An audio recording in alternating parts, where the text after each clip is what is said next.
मन मरा ना माया मरी, मर मर गया शरीर, आशा तृष्णा ना मरी, कह गए दास कबीर। मित्रों, कई लोगों ने यह प्रश्न किया है कि क्या शरीर के मरने के बाद भी माया और मन नहीं मरता। इस विषय में लोगों ने प्रश्न किया है। तो मित्रों, मैं आपको बता दूं कि ये शरीर के मरने के बाद भी मन और माया नहीं मरता। तो कई मित्रों, आप कहेंगे कि ये कैसे संभव हो सकता है। आत्मा तो अविनाशी है, वो तो निकल जाता है, लेकिन मन और माया जो है वो कैसे जो है कि नहीं मरता है। वो तो शरीर के साथ मर जाना चाहिए, लेकिन मित्रों नहीं। मन और माया तब तक नहीं मरता जब तक मनुष्य की मोक्ष नहीं प्राप्त कर लेता। मित्रों, मैं बाद में बताऊंगा मोक्ष कैसे मिलता है, लेकिन फिलहाल मैं आपको बता दूं कि शरीर के मरने के बाद भी आत्मा नहीं मरता है, उसी तरह मन और माया भी नहीं मरती है। और जब मन और माया नहीं मरी तो इच्छाएं भी नहीं मरेंगी, तृष्णा भी नहीं खत्म होगा, आशा जो आदमी लगाए रहता है वो भी नहीं समाप्त होता है। तो मित्रों, ये नहीं मर सकता। मैं बताता हूँ कैसे। मित्रों, अगर विज्ञान के दृष्टि से देखेंगे तो कुछ और है, लेकिन धर्म ग्रंथों के अनुसार जो है मनुष्य मनुष्य जब मरता है, यानी उसकी शरीर जब मर जाता है तो आत्मा जब निकलता है, तो ये शरीर में जो है ये भौतिक शरीर है। ये भौतिक शरीर है, एक सूक्ष्म शरीर है। उस सूक्ष्म शरीर में जो है बुद्धि मन बुद्धि अहंकार और जो है जीवात्मा के साथ निकलता है। आप गीता में भी आप इसको ध्यान से पढ़िएगा। और वही जो है फिर जाता है, और उसकी इच्छाएं तो समाप्त नहीं होती हैं मन की, और माया उसे इच्छा ही करना माया होता है। तो मन जो है, मन की इच्छा नहीं मरती है, और मन की इच्छा न मरना ही माया होता है। यानी अलग अलग चीजों पे जाना मन का माया क्या है। जैसे मान लीजिए आपने किसी स्त्री को देखा, तो मन ने इच्छा किया इंद्रियों के द्वारा उस स्त्री को देखा, तो माया इसके लिए वो है, तो यानी वो माया में पड़ जाता है। तो यानी मन की इच्छाएं नहीं मरती है। तो इसीलिए कहा गया है कि शरीर के मरने के बाद एक सूक्ष्म शरीर होता है, उसमें मन बुद्धि और अहंकार और जीवात्मा, ये चार चीज रहते हैं। और जो है वह शरीर जीवात्मा के साथ जो है अलग अलग लोकों में जाते हैं, और वहां उसे फिर से कर्मों के अनुसार दूसरा जन्म मिलता है। तो आप कहेंगे कि आखिर इनसे पीछा कब छूटेगा। तो इनसे पीछा तब छूटेगा मन और माया से। खासकर समझ लीजिए, मन और माया से। माया के बारे में हमने समझा दिया, लेकिन हम जो है जिन लोगों ने प्रश्न किया है उनके बारे में मैं बोला। तो मन और माया से मुक्ति कब मिलेगी, मरने के बाद भी। तो मैं ये बता दूं, तब मिलेगी जब मनुष्य जो है जन्म और मरण के चक्कर से जब उसे छुटकारा मिल जाएगा। तो जन्म और मरण का चक्कर जो लग रहा है, यानी जन्म और मरण के चक्कर से छुटकारा मिलना ही मोक्ष होता है। ये भी जान लीजिए, मोक्ष का मतलब यही होता है जन्म और मृत्यु से जीवात्मा हमेशा के लिए सदा के लिए जो है समाप्त हो जाता है जीवात्मा का, वही मोक्ष होता है। तो मित्रों, मोक्ष, अब आप कहेंगे कि जन्म और मृत्यु का चक्कर, यानी मोक्ष कैसे मिले या जन्म और मृत्यु के चक्कर से कैसे बचें। तो मित्रों, इसको जो है कहा गया है शास्त्रों में, भगवत गीता में कहा गया है कि कोई भी कर्म करे तो निष्काम भाव से करे। यानी ये भी कहा गया है कि ज्ञानवान होना जरूरी है, भक्त बनना जरूरी है।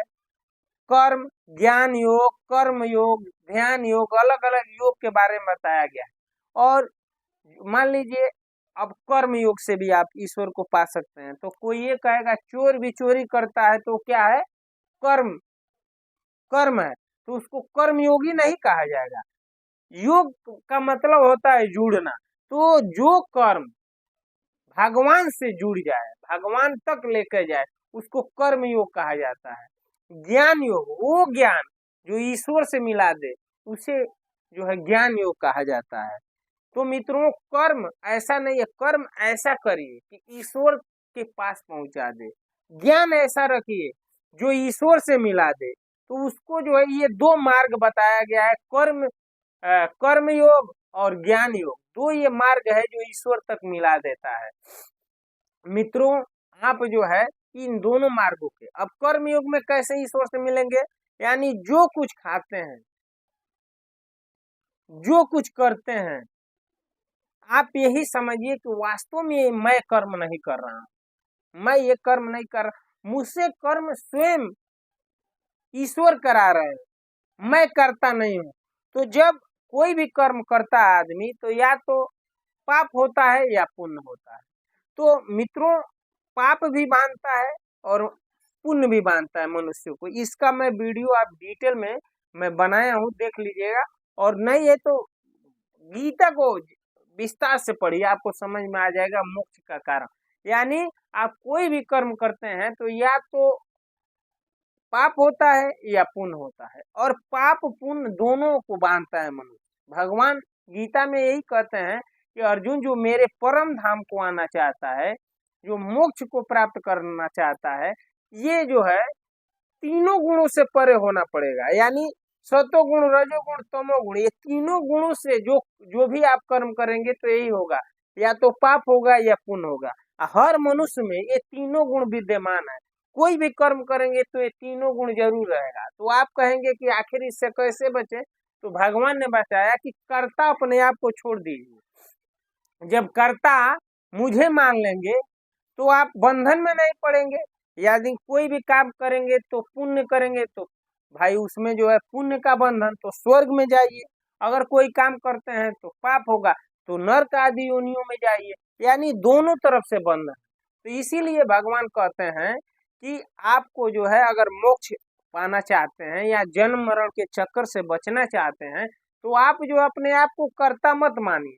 जब कर्ता नहीं मानेंगे तो ना आप को पाप बांधेगा और ना पुण्य बांधेगा, आप मुक्त हो जाएंगे। तो मित्रों ये समझ लीजिए कि शरीर मरने के बाद भी ये मन और माया नहीं मरते हैं, और इसलिए जो है आप जीते जी मुक्त हो जाइए। अपने मन को मार लीजिए। मन का मारना यानी सारी इच्छाओं को जो है त्याग देना। यानी मन को ये पक्का विश्वास दिला दीजिए कि ये जो कुछ देख रहे हो, जो कुछ हो रहा है, ये सब नश्वर है। यानी ये जो है इससे जो है कुछ होने वाला नहीं है। जब आपका जीते जी मन मान गया, तो तब आप जब शरीर छोड़ेंगे तो आप जो है सीधे मुक्त हो जाएंगे, यानी मोक्ष को प्राप्त कर जाएंगे।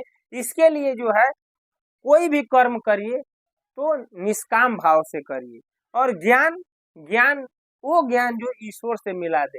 यानी ज्ञानवान व्यक्ति जो होता है, वो जो कुछ हो रहा है वो बैठा भी रहे ना तो यही सोचेगा कि मैं कुछ नहीं कर रहा हूँ, ये जो कुछ हो रहा है, कोई मुझे गाली दे रहा है या मुझे मार रहा है या कुटिल बाड़ी बोल रहा है, ये वास्तव में वह जो है मुझे नहीं बोला है, और ना उसमें वो दोष दिखता है। वो यही समझता है कि मेरे पूर्व जन्मों का ये कर्म है, और वो भी अपने आप को करता नहीं मानता है, ना किसी से द्वेष करता है, ना वो द्वेष करता है, ना किसी से जो है घृणा रखता है, और ना किसी से प्रेम ही करता है। वो समभाव में वो भी रहता है, यानी निष्काम भाव उसके भी अंदर रहता है। इसलिए वह व्यक्ति वो भी मोक्ष को प्राप्त हो जाता है। मित्रों इसी बात को कबीर कहते हैं, मन मरा ना माया मरी, मर मर गया शरीर, आशा तृष्णा ना मरी, कह गए दास कबीर। कबीर कहते हैं कि सुन लो भक्तों, मन नहीं मरता है ना माया मरती, ये शरीर जो है नश्वर है, ये मर जाता है। और आशा तृष्णा ना मरी, जब मन नहीं मरा तो माया भी रही, और आशा तृष्णा तो मन के ही अंदर जो है आशा तृष्णा दोनों रहता है, तो वो नहीं मरता है। और बार बार शरीर धारण करना पड़ता है और बार बार शरीर को मरना पड़ता है, लेकिन जो है ये मन और माया नहीं मरते हैं। इसलिए कबीर भी इस बात को यही समझाना चाहते थे कि शरीर मरने के बाद भी ये नहीं मरता है, तो इससे छुटकारा पाने के लिए जो मैं पीछे बताया हूँ वही उपाय करिए। मित्रों आपने जो ये प्रश्न किया था कि क्या शरीर कि मरने के बाद भी क्या मन और माया जीवित रहते हैं या क्या कौन सी चीज नहीं मरती है, तो मित्रों वो हमने बताया। उम्मीद करता हूँ ये वीडियो अच्छा लगा होगा तो कमेंट में जरूर बताइएगा कि आपको क्या अच्छा लगा। आज इस वीडियो में इतना ही, अगले वीडियो में फिर मिलते हैं, तब तक के लिए हरे कृष्णा, राम राम जी, नमस्कार, प्रणाम।